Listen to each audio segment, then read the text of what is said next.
Hello and good morning दोस्तों। तो बिना एक पल भी गवाए शुरुआत करते हैं हम लोग। तो चलिए दोस्तों, इस सेक्शन में हम लोग समझने वाले हैं क्लास 11th का बायोलॉजी। क्लास 11th का बायोलॉजी। तो इस सेक्शन में किस तरह से हम लोगों को प्रिपेयर करना है, किस तरह से वीडियो अपलोड होगा, ये सब जान लेते हैं। Class 11th biology.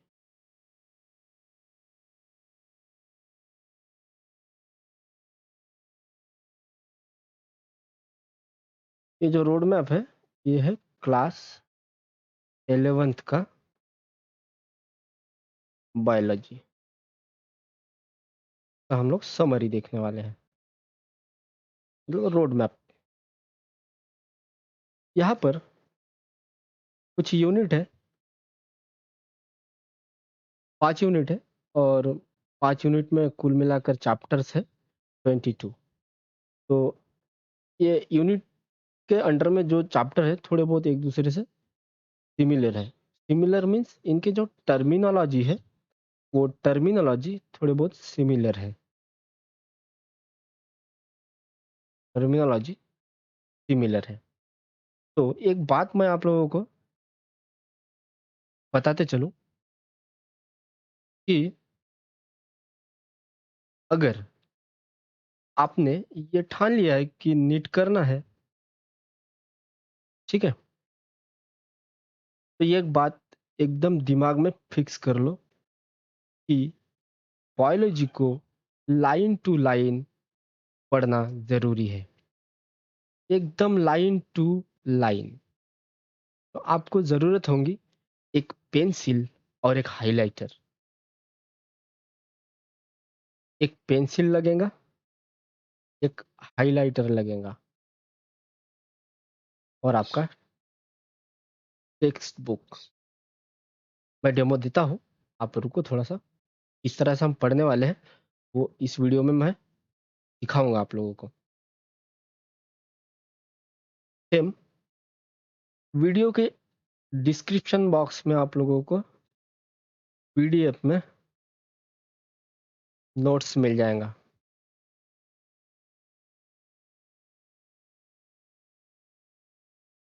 आप चाहे तो इसे प्रिंट मार सकते हैं, ठीक है, आप चाहे तो प्रिंट मार सकते हैं इसका, ठीक है। कोई बहुत ज़्यादा असर नहीं दिखने वाला है अगर आप प्रिंट भी मारेंगे तो भी। बायोलॉजी को समझने के लिए हम लोगों को इमेजेस की ज़रूरत होगी, डिजिटल इमेजेस की ज़रूरत होगी, ताकि अच्छे से विजुअलाइज कर पाए हम, अच्छे से विजुअलाइज कर पाए, ताकि माइंड में फिक्स हो जाए।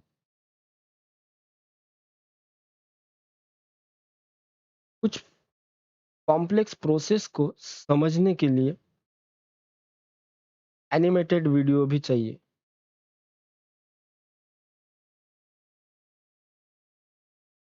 अगर ज़रूरत पड़ी तो मैं एनिमेटेड वीडियो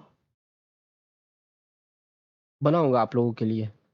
इन्फोग्राफिक्स तो नहीं बनाऊंगा, खरीद लूंगा मैं इन्फोग्राफिक्स और आप लोगों के लिए बनाऊंगा ज़रूर, ठीक है। तो आप टेंशन मत लो, आराम से खाली फॉलो करते चलो सीरियल वाइज, ठीक है। अब हम इसे कैसे पढ़ने वाले हैं, उसका एक डेमो दिखाता हूँ। इस तरह के इमेजेस की हम लोगों को ज़रूरत गिरेगा समझने के लिए। ये प्लांट किंगडम के एग्जांपल्स है। मान लीजिए हम रिप्रोडक्शन ये देख रहे हैं, ठीक है, असेक्सुअल रिप्रोडक्शन। तो ये जो ग्राफिक्स दिख रहा है, इससे अच्छे से क्लियर होता है कंसेप्ट समझने में, ठीक है। जितने भी इमेजेस है उससे कंसेप्ट बहुत ही अच्छा क्लियर होगा। एनसीईआरटी के टेक्स्ट बुक में जो भी एग्जाम्पल्स है वो तो हम देखेंगे ही देखेंगे, ठीक है। एनसीईआरटी के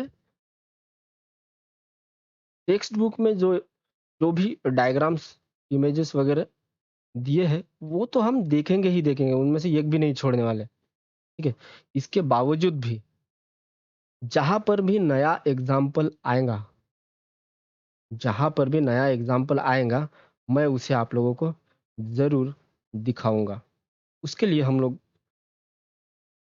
गूगल इमेज की हेल्प ले सकते हैं। और मैं इस बात का ध्यान रखूंगा कि वो कॉपीराइट कॉपीराइट इमेजेस ना हो। अगर ज़रूरत पड़ी तो कुछ इमेज मैं खरीद लूंगा आप लोगों के लिए, ठीक है। अब टेंशन मत लो। अब इसे पढ़ना कैसे है, ठीक है। मैंने क्या कहा था, आपको क्या लगेगा, एक हाइलाइटर और एक पेंसिल। हाइलाइटर क्यों चाहिए? जितने भी टर्मिनोलॉजीज है इंपॉर्टेंट उसे हाईलाइट करने के लिए, जैसे ये जूस्पोर, ठीक है ना, रनर, राइजोम्स, सकर, ट्यूबर, इन सब के लिए, इनको हाईलाइट करने के लिए एक हाइलाइटर चाहिए। और पेंसिल किस लिए चाहिए बताता हूँ।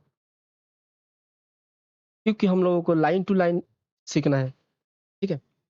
तो जब मैं पढ़ाऊंगा, ठीक है, मान लीजिए कि सेम इसी टॉपिक को हम लोग समझने की कोशिश कर रहे हैं, तो समझ लीजिए कि मैं लेक्चर शुरू है, तो जैसे जैसे मैं मीनिंग बताऊंगा वैसे वैसे आप लोगों ने क्या करना है, वहाँ नोट डाउन करना है, ठीक है।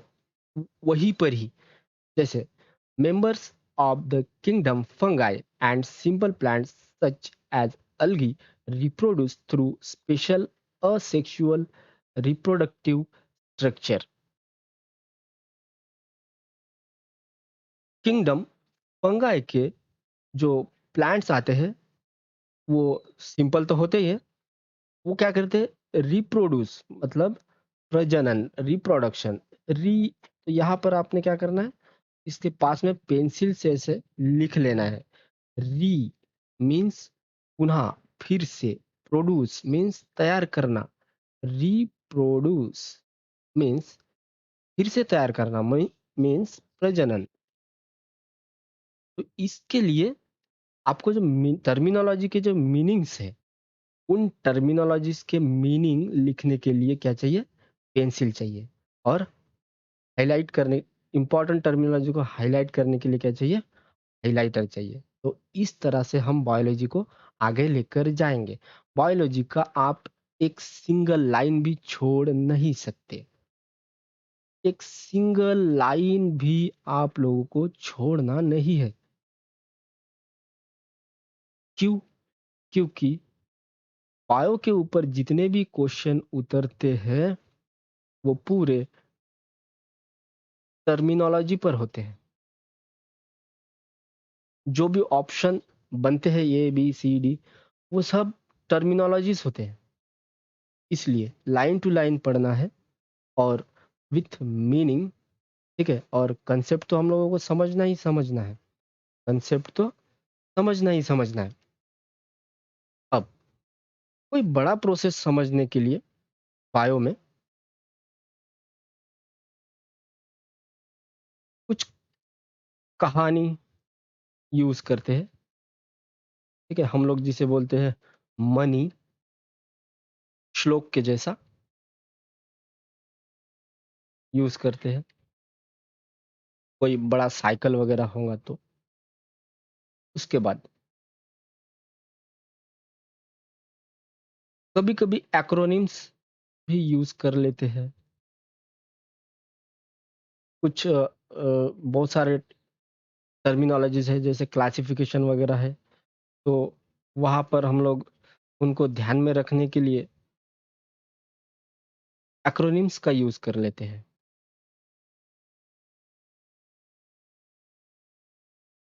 कभी कभी किसी कंसेप्ट को कोरिलेट करने के लिए हम दूसरे के साथ एक कोरिलेशन बनाते हैं। एक कंसेप्ट को दूसरे के साथ क्या करते हैं, कोरिलेशन बनाते हैं, ताकि कंसेप्ट हमारे दिमाग में बैठ जाए। इस सेक्शन में भी वीडियो इसी सेम सीक्वेंस से आएगा, ठीक है। पर यहाँ पर हम लोगों को लाइन टू लाइन सीखना है, लाइन टू लाइन।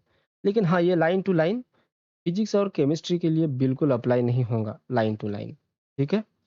लेकिन बायो के लिए बिल्कुल ये एकदम फिक्स है कि लाइन टू लाइन ही चलना है। एक एक लाइन, लाइन टू लाइन सीखते हुए आगे बढ़ना है।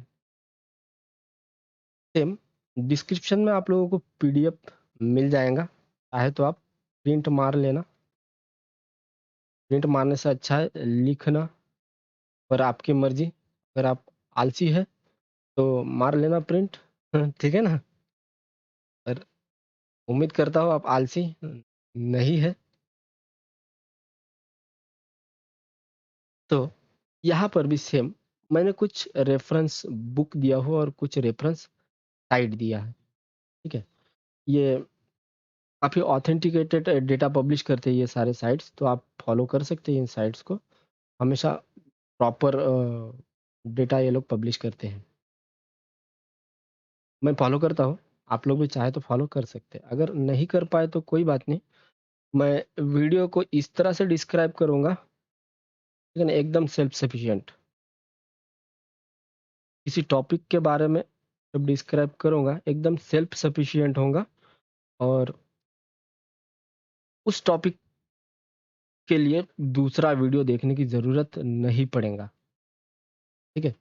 वो एक ही वीडियो काफ़ी होगा। अगर ज़रूरत है तो मैं बता दूंगा, और लिंक में भी मैं आप लोगों को दे दूंगा, ठीक है ना। आई बटन या फिर एंड स्क्रीन में भी, आई बटन या फिर एंड स्क्रीन में भी मैं दे दूंगा, और वीडियो में ही बता दूंगा कि ये वाला वीडियो इसके साथ लिंक है, आप ज़रूर देख लो, ठीक है।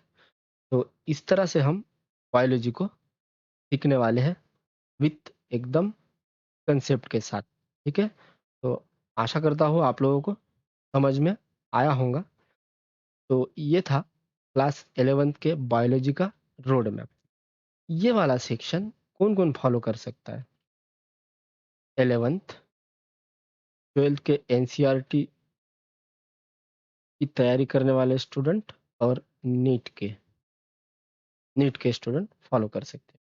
और जिनको बायो में बायोलॉजी अच्छा लगता है ना, वो भी फॉलो कर सकते हैं, है ना। नॉलेज कभी वेस्ट नहीं होता है। अगर आपको अच्छा लगता है तो कीजिए फॉलो। इस सेक्शन में इतना ही। आशा करता हूँ आप लोगों को समझ में आया है, और उम्मीद करता हूँ कि आप लोगों की दिन शुभ हो जाए। Thank you.